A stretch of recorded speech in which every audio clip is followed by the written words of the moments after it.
मैं गाड़ी पे जा रहा था तो सिग्नल पे गाड़ी रुकी, तो मैंने देखा एक फूल फ्लावर बेचने वाला लड़का, वो उसने मुझे इशारा किया शीशे को गाड़ी के, तो मैंने कहा नहीं चाहिए।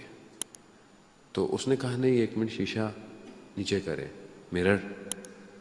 तो मैंने नीचे किया, तो कहते मैं आपको ये बेचना नहीं चाह रहा था, मैं आपको गिफ्ट देना चाह रहा था।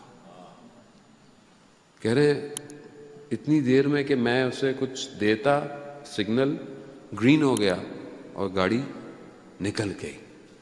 कह रहे मैं सारे रास्ते सर झुका के आया कि खुदा हमारी जिंदगी में नॉक करता है, मगर हम क्या कहते हैं, नहीं। क्यों? अच्छा, हम अपनी जिंदगी में कहीं और मसरूफ हैं। ये महीना नॉक है, बेसिकली वो बार बार नॉक कर रहा है। दिन की दुआ 3 लाइनों की दुआ है।